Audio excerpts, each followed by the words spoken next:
এরকম আড়ে ধরবো না না না আরে না এরকম সোজা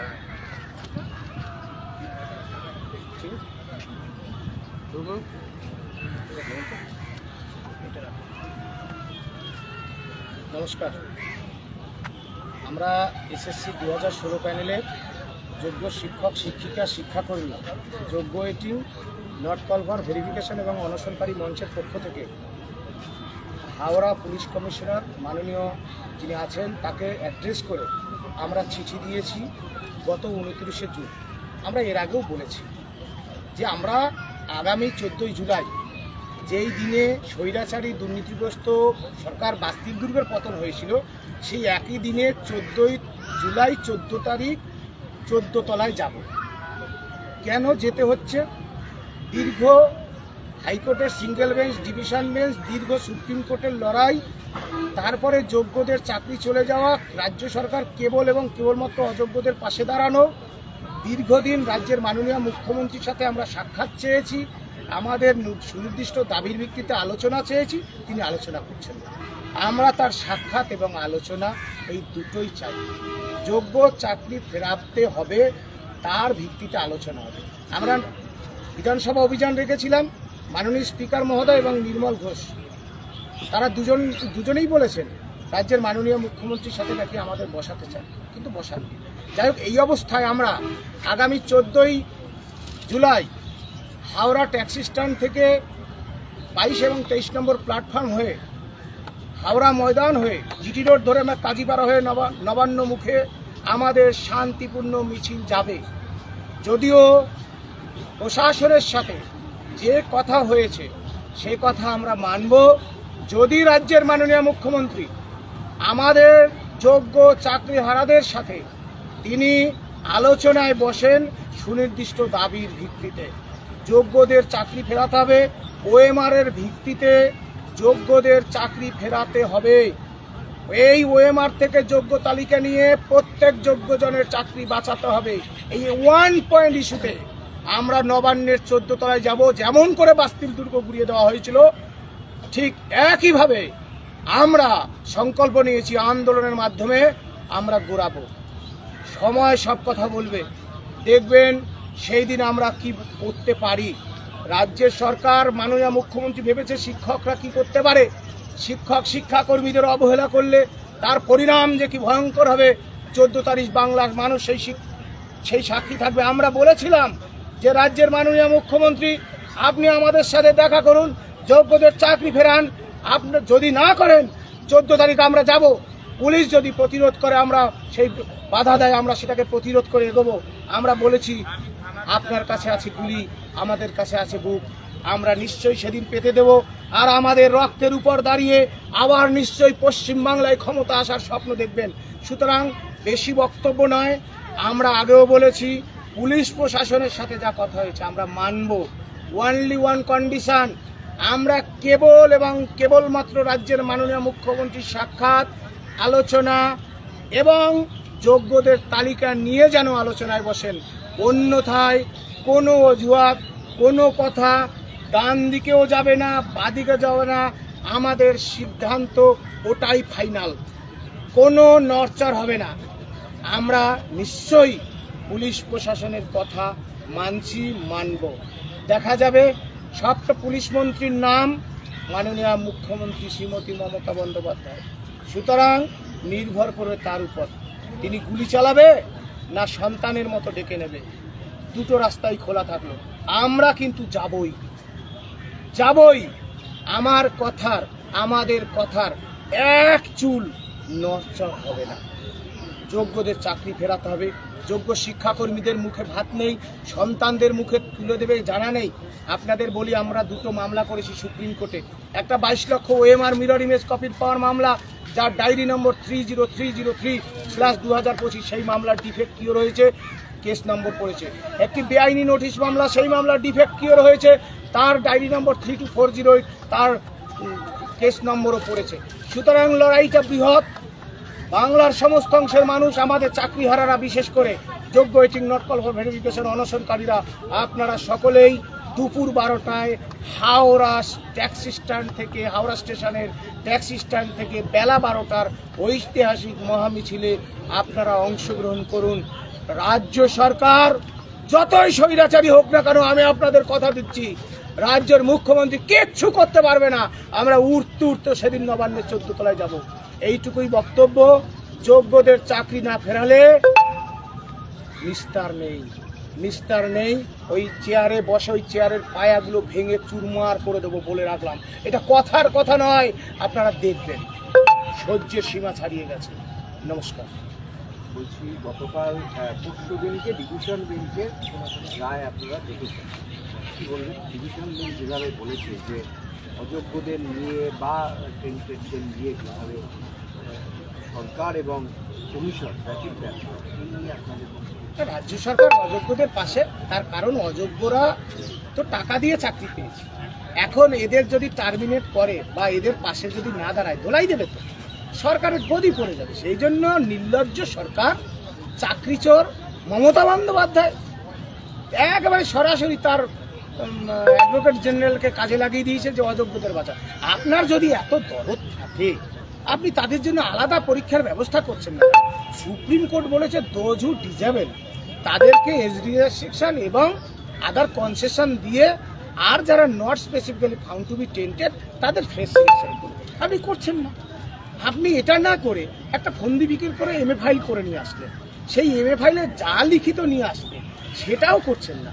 এর দ্বারা বোঝা যায় মাননীয় মুখ্যমন্ত্রীর আশেপাশে যেগুলো বসে আছে তাকে মিসলিড করছে। আমাদের বুদ্ধি, আমাদের ব্রেনগুলো ব্যবহার করুন। হ্যাঁ, আমরা 22 লক্ষ ওএমআর আপনার হাতে তুলে দেব। আর যে মামলা সুপ্রিম কোর্টে আছে, দেখবেন সমস্ত অংশের চাকরি চোর ধরা পড়বে আর প্রত্যেক যোগ্যজনের চাকরি ফিরবে। মুখ্যমন্ত্রী সরাসরি আমাদের এই মামলা আটকানোর জন্য বা হাইকোর্টেও এই যা দেখছেন, এই অযোগ্যদের বাঁচানোর জন্য। কারণ অযোগ্যদের না বাঁচালে ওনার গদি বাঁচবে না, উনি সেটা ভেবেছেন।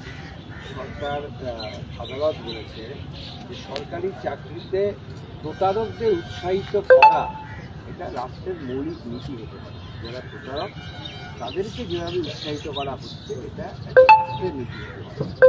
হ্যাঁ, এটাই তো রাজ্যের মাননীয় মুখ্যমন্ত্রী, আমি তো বারবার বলছি, তিনি সংবিধানকে শপথ নিয়ে আমাদের দায়িত্ব নিয়েছেন। রাজ্যের মুখ্যমন্ত্রী তিনি কি করছেন, যত দালাল, প্রতারক, চাকরিচোর, এজেন্ট, সেইগুলোকে বলছে তোরা যা করছিস বেশ করেছিস। রাজ্যের মুখ্যমন্ত্রীর পদত্যাগ করা উচিত। কোন লজ্জায় বসে আছেন আপনি? কোন লজ্জায় ওই চেয়ারে বসে আছেন আপনি? আপনাকে টানতে টানতে নামাবো বলে দিলাম। দেখবেন আপনি লড়াইতে সম্মুখ সমরে রয়েছে, দেখবেন কি করতে পারি। অপেক্ষা করুন কয়েকটা ঘন্টা, শুধু কথার কথা নয়। আপনি সংবিধানকে শপথ নিয়ে দালাল, চামচা, চাকরিচোর যেগুলো রাষ্ট্রবিরোধী, সংবিধান বিরোধী, আপনি যোগ্যদের মুখ্যমন্ত্রী হতে পারতেন, বাংলার আপামর মানুষের মুখ্যমন্ত্রী হতে পারতেন। সেটা না করে আপনি অযোগ্যদের পাশে দাঁড়াচ্ছেন। সবাই কি আপনার কাছে মাথা বিক্রি করে দেবেন? আমরা কি মরে গেছি? এখনো মরিনি মাননীয় মুখ্যমন্ত্রী। সম্মুখ সমরে লড়াই করার জন্য আসছেন, আপনি গুলি চালাবেন, আমি বুক পেতে দেবো বলে দিলাম। আবার আমাদের সেই রক্তের বিনিময়ে আবার তার উপর দাঁড়িয়ে আপনি মুখ্যমন্ত্রী হওয়ার স্বপ্ন দেখছেন। সেই স্বপ্ন আবার স্বপ্নই থেকে যাবে। বলা হয়েছে এদেরকে নির্বাচন প্রক্রিয়ায় অংশ নিতে পারবে না, এবং একই সঙ্গে বলা হয়েছে যে এরা প্রতারণামূলক, অবৈধ বলে গণ্য হবে, এরা কোনো প্রক্রিয়ায় অংশ নিতে পারবে না। হ্যাঁ, সুপ্রিম কোর্ট বলেছে। দেখুন, আমি যে কথাটা বলছি, সুপ্রিম কোর্ট বলেছে যারা টেন্টেড, যারা চিহ্নিত অযোগ্য, তাদেরকে এই যে ফ্রেশ সিলেকশন বসাবেন না। রাজ্য সরকারের ঔদ্ধত্য ভাবুন। প্রাক্তন প্রধানমন্ত্রী ইন্দিরা গান্ধীর জেল হয়েছিল, মমতা ব্যানার্জিরও জেল হবে, আমাদের মুখ্যমন্ত্রীর জেল হবে। তিনি সুপ্রিম কোর্টের অর্ডার মানছেন না, তিনি অযোগ্যদের পাশে দাঁড়াচ্ছেন। এর একবার লজ্জা লাগছে, একবার ভীষণ লজ্জার কথা। ধিক্কার জানায় মুখ্যমন্ত্রী, রাজ্যের মাননীয় মুখ্যমন্ত্রী ধিক্কার জানায়। এই অযোগ্যদের বসালে কি হবে? আবার এই যে পরীক্ষা যে পদ্ধতি যেটা চলছে, এটা বাতিল হবে। আবারও আমরা 2016 সালে পরীক্ষা দিয়ে 26 সাল পর্যন্ত টানছি, আবারও 26 সালে পরীক্ষা হবে, 36 সাল পর্যন্ত টানবে। এই যে নাটক করছেন, নাটক রচনা করছেন আর অভিনয় করছে আপনার নেতামন্ত্রীগুলো, আমরা রুখে দেব মুখ্যমন্ত্রী, মাননীয় মুখ্যমন্ত্রী। আমরা মরে যাইনি, আপনাকে বলছি। একটা কথা বলেছে যে এই ধরনের ছেলেমেয়ে যারা টেন্টেড, যারা পয়সা দিয়ে প্রতারণা করে চাকরি পেয়েছে এবং যাদের জন্য এরকম আছে, তাদেরকে নিয়ে সরকারের এত উৎসাহ কেন প্রস্তুত হয়েছে? এত উৎসাহের কারণটা একটাই, এরা 15 লক্ষ 20 লক্ষ টাকা দিয়েছে, পরিষ্কার কথা, নেতাদের টাকা দিয়েছে। যেই সুপ্রিম কোর্ট বলেছে যারা চিহ্নিত অযোগ্য তাদের মাস্ট বি টার্মিনেট কেন করেনি? কারণ এদের টার্মিনেট করার সঙ্গে সঙ্গে দেখবেন ঢাকঢোল বাজায়, যেরকম আমরা তো মতুয়া, ঢাকঢোল বাজায় সন্ধ্যেবেলা, একবারে পাড়ার অলি গলি তলি বড় ছোট মেজ নেতাগুলোকে ধরে পাছায় চড়াম চড়াম ধরাই দেবে। আর রাজ্য জুড়ে চলবে এইসব নৃত্য। এই নৃত্য যেই চলবে, চরম চরম গুরবাতাসা, আর রাজ্যের মুখ্যমন্ত্রীর গদিটা পড়ে যাবে। আমরা তো আপনাদের কথা দিচ্ছি, শুধু 14 তারিখটা আসতে দিন। পুলিশ প্রশাসন যত আপনারা স্বৈরাচার হন না কেন, আমরা কথা দিচ্ছি, আপনারা আপনাদের কথা যদি রাখেন তো ভালো কথা, নইলে এই মিছিল যাবে নবান্ন 14 তলা পর্যন্ত। আপনারা গুলি চালাবেন। আমি বলছি মাননীয় মুখ্যমন্ত্রী, আপনি পুলিশ মন্ত্রী, আপনার সাহসটা দেখতে চাই, আপনি গুলি চালাবেন। আমার বুক পাতার জন্য আমরা যাব, অন্যথায় পুলিশ প্রশাসন যা বলেছে অক্ষরে অক্ষরে মানব। যদি আপনি যোগ্য তালিকা নিয়ে বসেন তো ভালো, আপনাকে বাংলার মানুষ বুঝে গেছে, চাকরিহারাদের সব অংশ বুঝে গেছে, আপনি একজন চাকরি চোর। মুখ্যমন্ত্রী শ্রীমতী মমতা বন্দ্যোপাধ্যায়, কোনো রাগঢাক নেই, কোনো ন্যারেটিভ নেই, আপনি চাকরি চোর। আমরা বলেছি যদি আপনি চোর না হন, আপনি আমাদের সাথে আলোচনায় বসার জন্য তৈরি হয়ে যান। যদি না হন, আপনাকে চাকরি চোরই বলবো। জেলায় জেলায় পাড়ায় পাড়ায় দেয়ালে দেয়ালে পোস্টার দিচ্ছি, এখন দেয়ালে লিখবো চাকরি চোরটার নাম মমতা ব্যানার্জি।